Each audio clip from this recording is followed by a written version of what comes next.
So yan nga mga kaparokya, nagbabalik tayo sa huling ito ng ating online news update ng tatlong naglalaki ang noon time show dito sa ating bansa. At bago natin simulan ang huling ito ay muli ipapakita ko po sa inyo ang paghingi ng paumanhin ni Wally Bayola sa E80 kanina sa segment na Sugod Bahay. Para sa mga hindi napanood at yung hindi masyadong klaro yung sounds ng ating audio dahil nga na overpower tayo ng TV dito sa amin dahil may nanonood na ng E80. So ito, panoorin nyo. Kailangan po natin kasi ayusin yung mga ganitong bagay. Hindi po natin kailangan palagpasin at hindi po natin dapat konsentihin kung sinasadya o hindi man sinasadya kaya hindi, kailangan po natin ayusin to.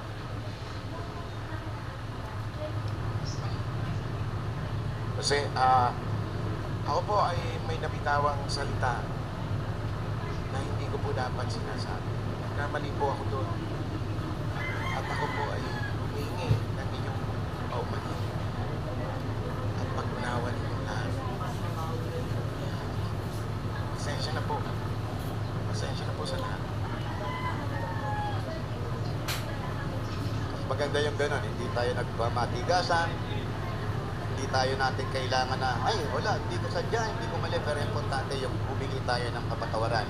Muli po, nandito po kami para humingi ng dispensa sa inyo at makakaasa po kayo na hindi na po mauulit mga bagay na to. Maraming salamat po. Boss. Salamat din kay Wally. At pagkakamali. Ang mahalaga, kapag alam natin nagkamali, dapat itinatama natin. Okay. Maraming salamat, Jose. Maraming salamat, Wally. Thank you po, TBJ. Maraming salamat po. Mayor, pagsabihan mo yung bata mo na yan. Iboboto ko pa naman. So yan po, nasagot na po ng speculation na naging viral po sa ating noon time show na E80. So ang importante ay nakahingi po siya ng paumanhin sa nagawa niyang pagkakamali. And muli, tara ating ituloy ang ating online views update para sa huling loop to. So tara.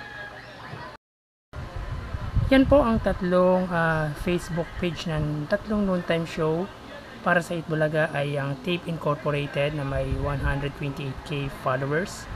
Sa It's Showtime naman na mayroong 16 million followers at para sa E80 Under TVJ Facebook page na may 1.4 million followers. So, tingnan natin ang live viewers ng tatlong noon time show.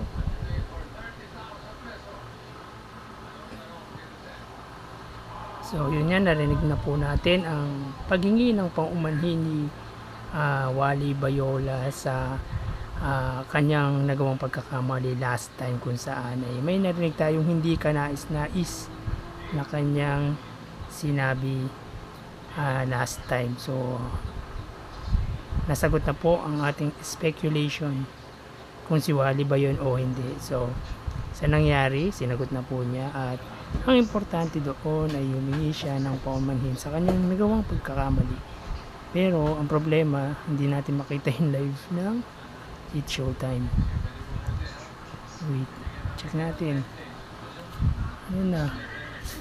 Live ba to? Ito na ba yun? Wait lang. Birthday pala ni Jong Hilario ngayon. Yan.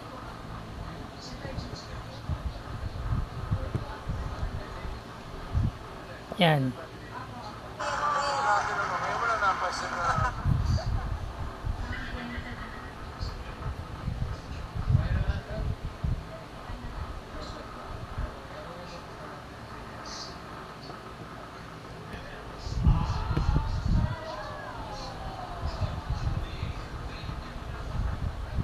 Yan.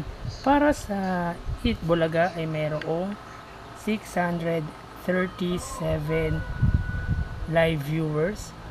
Sa It Showtime ay mayroong 4.8k live viewers at sa EAT ay mayroong 8.2k live viewers. So yun, nakikita po natin ang segment ng It Bulaga ay sa sa Gedli. Sa It Showtime ay parang tawag ng tanghalan at sa EAT ay ang babala, huwag kayong ganun. So pumapasok na rin pala ang It Bulaga sa bahay-bahay. Kala ko sa puro kalye lang sila. So tara, dito naman sa YouTube channel ng Tatlong Noontime Show. Para sa It Bulaga ay kay under sa YouTube channel ni Yorme Isko Moreno na mayroong 445k subscribers. Sa It Showtime under, hanapin natin, Kapamilya or ABS-CBN Entertainment. Yan, YouTube channel na mayroong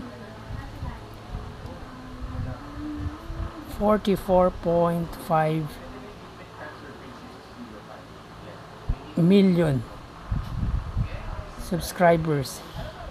At sa EAT naman, yan, under TV5 Philippines na mayroong 1.21 million subscribers. So tingnan natin. Yan. Para sa It Bulaga ay may 1.5k live viewers. Sa It Showtime ay may 64k live viewers at sa EAT ay mayroong 65k live viewers as of 2/21. Tingnan naman natin ng isang YouTube channel na It Showtime at ng EAT. Again, kung alam niyo isang YouTube channel na It Bulaga, ipaki-comment down below. Yan. Para sa It Showtime na mayroong under ng ABS-CBN It Showtime na may 1.85 million subscribers at sa EAT under TVJ YouTube channel na may 479k live subscribers. Yan, kita po nanyo 36k sa It Showtime, 33k sa EAT. So yun po ang kanilang live viewers na lumalabas sa araw na ito. So bukas po magbabalik po tayo sa ating online views update para sa araw ng Sabado. At muli magpapaalam po ako. Thank you and God bless.